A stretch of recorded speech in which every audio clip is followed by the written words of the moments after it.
በእነ ዘመነ ካሴ ላይ ከባድ የተባለ ኦፕሬሽን ተሰራ። ውጤቱ አጓጊ ሆኗል። እስከ ፍጻሜው ከኛ ጋር ከሆናችሁ ትሰሙታላችሁ። ከጎጃም ግንባር የተሰማውን አስደንጋጭ መረጃ ይዘናል። ምስራቅ እዝና ፋኖ ተፋጠዋል። በመቶዎች የሚቆጠሩም ተደምስሷል የሚል መረጃ በእጃችን ገብቷል። ተጨማሪ ዘገባ ይዘንበታል። የትግራይ ክልል ጊዜያዊ አስተዳደር ከጦርነቱ በኋላ ለመጀመሪያ ጊዜ ብዙዎችን ያስደመመ መግለጫ አውጥቷል። የኢትዮጵያ ሕዝብ ርብርብ አዲስ የሰላም በር ከፍቷል ነው የተባለው። በቅድሚያ የሚዳሰሰው ርዕሰ ጉዳይ ነው። ክቡራትና ክቡራን የጥበብ ሚዲያ ቤተሰቦች በዛሬው ቆይታችን እነዚህንና ሌሎችንም ሀገር አቀፍ መረጃዎችን በዝርዝር ወደ እናንተ እናቀርባለን። ለቤቱ አዲስ የሆናችሁ ሰብስክራይብ በማድረግ የደወል ምልክቷን በማብራት የቤቱ አባል ትሆኑ ዘንድ በታላቅ ትህትና እንጋብዛለን። በቅድሚያም የዕለቱን የቢዝነስ ዘገባዎች አስቀድመን ወደ ዝርዝር ዘገባዎቹ እናልፋለን። ጥበብ ሚዲያ የህዝብ ድምጽ ነው። ዛሬ በኢትዮጵያ ንግድ ባንክ አንድ የአሜሪካን ዶላር 151 ብር ከ6 ሳንቲም ተገዝቶ 154 ብር ከ6 ሳንቲም ይሸጣል። ፓውንድ ስተርሊንግ 198 ብር ከ3 ሳንቲም ተገዝቶ 202 ብር ከ3 ሳንቲም እየተሸጠ ሲሆን የአውሮፓ ዩሮ 176 ብር ከ5 ሳንቲም ተገዝቶ 180 ብር ይሸጣል። የስዊዝ ፍራንክ 184 ብር ከ9 ሳንቲም ተገዝቶ 188 ብር ከ6 ሳንቲም እየተሸጠ ሲሆን የኩዌት ዲናር 484 ብር ከ6 ሳንቲም ተገዝቶ 494 ብር ከ2 ሳንቲም ይሸጣል። የቻይና ዩዋን 21 ብር ተገዝቶ 21 ብር ከ4 ሳንቲም የሚሸጥ ሲሆን የተባበሩት አረብ ኤሚሬቶች ድርሃም 41 ብር ከ2 ሳንቲም ተገዝቶ 42 ብር ከ1 ሳንቲም ይሸጣል።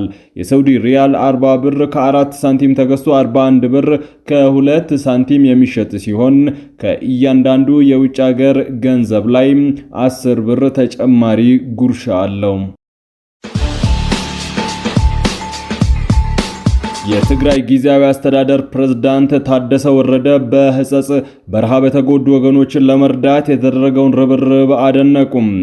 ከሰሞኑ በክልላችን ህጸጽ የተፈናቃዮች መጠለያ ጣቢያ ውስጥ ባሉ ወገኖች ላይ ያጋጠመውን የረሃብ አደጋ የሚያሳይ ቪዲዮ ለህዝባቸው በሚቆረቆሩ ጥቂት ወጣቶች በመውጣቱ ምክንያት ባያችሁትና በሰማችሁት ችግር አዝናችሁ ወገናችሁ የሆነውን የተፈናቀለ ህዝብ ለመርዳት እያደረጋችሁት ላለው ድጋፍ ከፍ ያለ ምስጋናዬን አቀርባለሁ።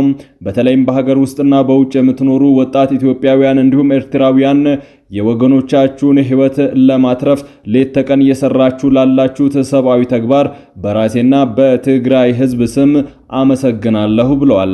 እንደ ህጸጽ ሁሉ ተፈናቃይ ወገኖቻችን ባሉባቸው ሌሎች 145 መጠለያ ጣቢያዎችም በተመሳሳይ ሁኔታ ላይ ይገኛሉ ብለዋል። ፕሬዝዳንት ታደሰ ወረደ የጀመራችሁት የሰብአዊነትና የተቀደሰ ተግባር ተዳክሞ የቆየውን የጋራ እሴት በማጎልበት ረገድ የራሱን አስተዋጽኦ ያበረከተና አጠናክራችሁ እንድትቀጥሉበት ጥሪዬን አስተላልፋለሁ ሲሉ ገልጸዋል። በዚህ አጋጣሚ የፌዴራል መንግስትና ብሔራዊ ክልላዊ መንግስታት መላው የኢትዮጵያ ህዝቦች በትግራይ ጦርነት ምክንያት ከቀያቸው ተፈናቅለው በሞት አደጋ ላይ ያሉትን ወገኖች ህይወት መታደግ ዘላቂ መፍትሄ እንዲያገኙ ማድረግ ከግዴታም በላይ ግዴታ ነውና የበኩላችሁን ድርሻ እንድትወጡ በአክብሮት ጥሪዬን አቀርባለሁ ብለዋል። እንደሚታወቀው ለዚህ ችግር ዘላቂ መፍትሄ ማኖር የሚቻለው እነዚህ ተፈናቃዮች ደህንነታቸው ተጠብቆ ወደ ቀያቸው መመለስና ማቋቋም ሲቻል ስለሆነ የፌዴራል መንግስት አሁንም ለዚህ ጉዳይ ትኩረት ሰጥቶ ተፈናቃዮችን ወደ ቦታቸው በተቻለ ፍጥነት እንዲመለሱ እንዲያደርግ የተለመደ ጥሪዬን አስተላልፋለሁ ሲሉ አጽንኦት ሰጥተዋል። በአዲስ አበባ ከተማ በአጥር የተዘጉ የውስጥ ለውስጥ መንገዶችን በግብረ ኃይል ማፍረስ ተጀመረ። በአዲስ አበባ ከተማ የተለያዩ አካባቢዎች በአጥር የተዘጉ የውስጥ ለውስጥ መንገዶችን በግብረ ኃይል የማስከፈት ስራ በትላንትናው ዕለት መጀመሩን የከተማው መንገዶች ባለስልጣን አሳውቀዋል። ባለስልጣኑ ይህንን እርምጃ መውሰድ የጀመረው ከሳምንታት በፊት በከተማው ውስጥ ለውስጥ መንገዶች አጥር የዘጉ ግለሰቦች መንገዶቹን ከታህሳስ 4 2018 ጀምሮ ባሉት 7 ተከታታይ ቀናት ውስጥ ክፍት እንዲያደርጉ የሰጠውን ማስጠንቀቂያ ተግባራዊ ባለመሆኑ ነው ብሏል። ባለስልጣኑ ትላንት ባጋራው መረጃ የደቡብ አዲስ አበባ መንገድ ኔትወርክ ማኔጅመንት ቡድን መሪ ኢንጂነር ቢሊሱማ ባችዬ የውስጥ ለውስጥ መንገዶች በግለሰቦች በአጥር መዘጋታቸው የህብረተሰቡን በመንገድ መሰረተ ልማት የመጠቀም መብት የሚጋፋና ለትራፊክ ፍሰት መስተጓጎል መንስኤ እየሆነ እንደሚገኝ ገልጸዋል። በመሆኑም በአቃቂ ክፍለ ከተማ ወረዳ 7 ቃሊቲ ገብርኤል ቤተክርስቲያን ጀርባ የውስጥ ለውስጥ መንገዶች በአጥር የዘጉ አካላት አጥሩን እንዲያነሱ ማስጠንቀቂያ የተሰጠ ቢሆንም በተሰጠው የጊዜ ገደብ ባለመነሳቱ ከወረዳው የጸጥታ አካላት በመቀናጀት በግብረ ኃይል እንዲነሳ መደረጉን ገልጸዋል። የደቡብ አዲስ አበባ የመንገድ ኔትወርክ ማኔጅመንት ዳይሬክተር አስተዳደርና ቁጥጥር ቡድን መሪ አብይ ክዳኔ በበኩላቸው የውስጥ ለውስጥ መንገዶች በአጥር በመዘጋታቸው የነፍሰ ጡር እናቶች ሌሊት ወይም ወደ ሕክምና ተቋም ለመሄድ የአደጋ መከላከል ስራዎችን በአግባቡ ለማከናወን አስቸጋሪ ሁኔታ መፍጠሩን ተናግረዋል። ከዚህም በተጨማሪ ባለስልጣን መስሪያ ቤቱ የተበላሹ የውስጥ ለውስጥ መንገዶችን ለመጠገን የሚያደርገውን እንቅስቃሴ ጭምር እያስተጓጎለ መምጣቱን የጠቀሱት አብይም በግብረ ኃይሉ እንዲነሳ መደረጉ በአካባቢው ህብረተሰብ ለሚያነሳው የመንገድ አገልግሎት ጥያቄ ምላሽ የሚሰጥ መሆኑን ገልጸዋል። በቀጣይ ቀናትም ባለስልጣን መስሪያ ቤቱም ይህንን ተግባር በሁሉም የከተማዋ ክፍለ ከተማዎች አጠናክሮ እንደሚቀጥል አሳውቀዋል። የገንዘብ ሚኒስቴር የንብረት ታክስ የሚጣልበትና የሚሰበሰብበትን መንገድ በተመለከተ ዝርዝር መረጃዎችን የያዘ ሞዴል ረቂቅ ህግ በታህሳስ 2018 መጀመሪያ ላይ ወደ ክልልና ከተማ አስተዳደሮች መላኩን አሳወቀ። የንብረት ታክስ የመጣልና የመሰብሰብ መብት የክልሎች ቢሆንም ከግብሩ ጋር ለሚወጡ ህግ መነሻ የሚሆን ሞዴል ረቂቅ ህግ የሚያዘጋጀው በፌደራል መንግስት እንደሆነ ሚኒስቴር መስሪያ ቤቱ በደብዳቤው አስረድቷል። ገንዘብ ሚኒስቴር ያዘጋጀው ባለ 60 ገጽ ሞዴል ህግ የህዝብ ተወካዮች ምክር ቤት ባለፈው ዓመት ባወጣው የንብረት ታክስ አዋጅ ላይ ለተቀመጡ ነጥቦች ዝርዝር ድንጋጌዎችን ያስቀመጠ ነው። ገንዘብ ሚኒስቴር ለክልሎችና ከተማ አስተዳደሮች በጻፈው ደብዳቤ ሞዴል ህጉን እንደ ክልላዊ አዋጅ እንዲያወጡ ጠይቋል። ክልላዊ ልዩ ሁኔታን የማካተት ጉዳይ ሙሉ በሙሉ የሚከበርና የሚበረታታ እንደሆነ የጠቀሰው ሚኒስቴሩ ቢሆንም ግን ለሀገራዊ ወጥነትና ለስርዓቱ ጥንካሬ ሲባል የሚያደርጓቸው ማሻሻያዎች ከሞዴሉ ጋር የሚጣጣሙ እንዲሆኑ አሳስቧል። ጨምሮም በሞዴል አዋጁ ስር ከተቀመጡ የታክስ መሰረተ ልማቶችና ምጣኔዎች የነፃ መብትና ከሌሎች መሰረታዊ መመዘኛዎች ጋር የሚጣጣሙ ሆነው እንዲቀጥሉ እናሳስባለን ብለዋል በደብዳቤው። ሞዴል ህጉ እንደሚያስረዳው የንብረት ታክስ በክልሎች ውስጥ በሚገኙ ከተሞች ውስጥ በሚገኙ ንብረቶች ላይ ይጣላል።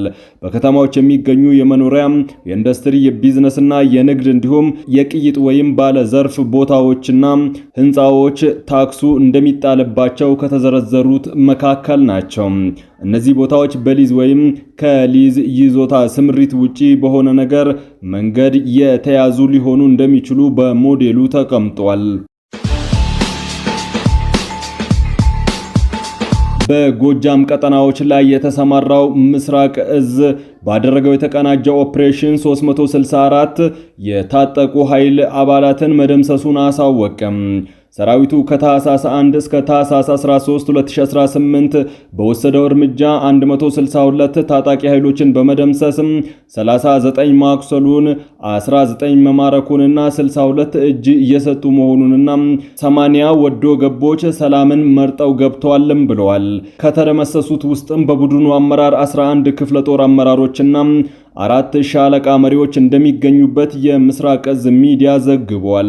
ታህሳስ 11 ምዕራብ ጎጃም ዞን ሰከላ ወረዳ አጉት ቀበሌ በተባለ ቦታ ታጣቂ ኃይሉ አለኝ የሚለውን ኃይል ከተለያየ ቦታ በማሰባሰብ በሶስት አቅጣጫ ለማጥቃት ሙከራ ቢያደርግም በደረሰ መረጃ ከፍተኛ ሽንፈት ደርሶበታል። በዚህ ውጊያ ሰራዊቱ ከፍተኛ ጥቃትን አድርሶበት ታጣቂ ኃይሉ ተሸንፏል ያለው መከላከያ ሰራዊቱም 30 ታጣቂዎች ተደምስሰው 15ቱ ቆስለዋልም ብሏል። ቡድኑ በሰራዊቱ በመመታቱ በአሁኑ ሰዓት እንደ አንድ ተቀናጅቶ መዋጋት የማይችልበት ደረጃ ላይ ቢገኝም አለሁ ለማለት ከተለያዩ ቦታዎች ኃይል በማሰባሰብ ለሚዲያ ፍጆታ የሚሆን የድል ሽታ ለማግኘት እያደረገ ያለው ሙከራ ሳይሳካ ቀርቷልም ብለዋል። በምዕራብ ጎጃም ዞን ሰከላ ወረዳ ለለሚ ደና ቀበሌ ከምሽቱ 4 ሰዓት በተወሰደ ኦፕሬሽን ታጣቂው ከዚያም ለቃቅሞ አዊዞንና ሰከላን አንጎታንና ሌሎች ቦታዎችን ለማሸበር ያዘጋጀው 35 ታጣቂዎችም ተደምስሰዋል ብለዋል። ምስራቅ እዝ ባለፉት 13 ቀናት ባካሄደው ኦፕሬሽን ኤኬ ክላሽ 119 ፒኤምጂ መትረየስ 2 ስናይፐር 1 የቃታ መሳሪያ 231 ቺቺ 1 ሽጉጥ 11 አርፒጂ ላውንቸር 1 ቦምብ 12 የፖሊስ መገናኛ ሬዲዮ 3 የተለያዩ ጥይት ተተኳሾች 1481 ተማርከዋል ያለው ሰራዊቱም 3 መትረየስም መውደሙን ገልጿል። ሰራዊቱ በአግቢኝ ልዩ ስሙ አዲስ ዓለም የተባለ ቦታ ታጣቂው ኢንጂነርን ቀጥሮ ከመሬት በታች የሰራው ኮንክሪትና እንደ ማዘዣና ለቁስለኛ ሕክምና መስጫ ሲገለገልበት የነበረ ባንከር ከፍተኛ ወታደራዊ ስልት በመጠቀምና ቦታውን አፍኖ በማግኘት በቁጥጥር ስር ሊያውለው ችሏልም ብለዋል። ካሳውን በላይነህ የተባለ የብርጌድ ሎጂስቲክ የነበረ ደጉ መሸሻ የተባለ በብርጌድ ሎጂስቲክ ኃላፊ የነበረ በሊበን በተደረገ ደፈጣ ከና አጃቢው የተደመሰሰ መሆኑን ተናግረዋል። የጎጃም ፋኖ አመራሮች በዚህ ጉዳይ ላይ ምላሽ ሲሰጡ የተጋነነ በመሬት ላይ ያለውን እውነት የማይወክል ሲሉ ምላሽ ሰጥተውበታል።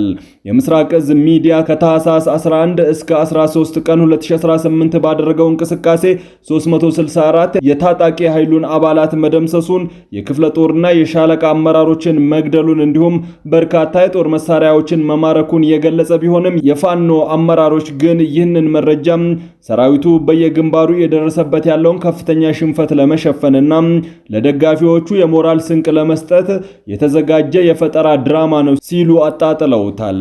እንደ ፋኖ አመራሮች ገለጻ ሰራዊቱ በሰከላ ወረዳ አጉት ቀበሌና በሊማ ደናን አካባቢ ከፍተኛ ኪሳራ ደርሶበት ወደ ኋላ ማፈግፈጉን በመንግስት በኩል የተገለጸው የሟቾችና የተማረኩ ሰዎች ቁጥር ምንም አይነት መሬት ላይ ያለ ማስረጃ የሌለውና ለሚዲያ ፍጆታ ብቻ በቁጥር የተጠቀሰ መሆኑን ጠቁመዋል። እዙ ፋኖ አንድ ሆኖ መዋጋት የማይችልበት ደረጃ ላይ ደርሷል ሲል የገለጸበትን መንገድ ካለው ተጨባጭ ሁኔታ ጋር የማይሄድ መሆኑን የጠቀሱት የፋኖ ቃል አቀባዮችም ይልቁንም የፋኖ ኃይል መዋቅሩን እያጠናከረ ወታደራዊ ስልቱን እየቀየረ በሄደ ቁጥር የመንግስት ሰራዊት ሽንፈት እየገጠመው ነው ብለዋል። በስም ተጠቅሰው ተገደሉ ወይም እጃቸውን ሰጡ የተባሉ ግለሰቦች በሚመለከትም አብዛኛዎቹ ቀደም ሲል ከፋኖ ጋር ግንኙነት የሌላቸው ወይም በተለያዩ ምክንያቶች ከቆይታ በኋላ የግል ውሳኔ የወሰኑ መሆናቸውን በመግለጽ የሰራዊቱ መግለጫ የስነ ልቦና ጦርነት አካል መሆኑንና በትግሉ ላይ የሚያመጣው ለውጥ አለመኖሩን አስገንዝበዋል። የፋኖ ኃይሎች አሁንም በጎጃም የተለያዩ ቀበሌዎችና ቀጠናዎች ጥቃታቸውን አጠናክረው እንደሚቀጥሉና ህዝቡም ከጎናቸው መሆኑን በመግለጽ የመንግስት የዜና ማሰራጫዎች የሚያቀርቡት መረጃ ለውሸት ፕሮፓጋንዳ ተብሎ የተቀነባበረ መሆኑን አሳስበዋል። ክቡራትና ክቡራን የጥበብ ሚዲያ ቤተሰቦች ለሰዓቱ የመራረጥናቸው ዘገባዎቻችን በዚህ አብቅተዋል። ከኛ ጋር በመሆን መረጃን ከጥበብ ስለተከታተላችሁ ከልብ እናመሰግናለን። ጥበብ ሚዲያ በጋዜጠኞች የተመሰረተ ሚዛናዊና ታማኒ መረጃዎችን በየዕለቱ የሚያደርሳችሁ ገለልተኛ የሚዲያ ተቋም ነው። ለቤቱ አዲስ የሆናችሁ ሰብስክራይብ በማድረግ የደወል ምልክቷን በማብራት የቤቱ አባል ትሆኑ ዘንድ በታላቅ ትህትና ጋብዘን ተሰናበትን። ሰላም።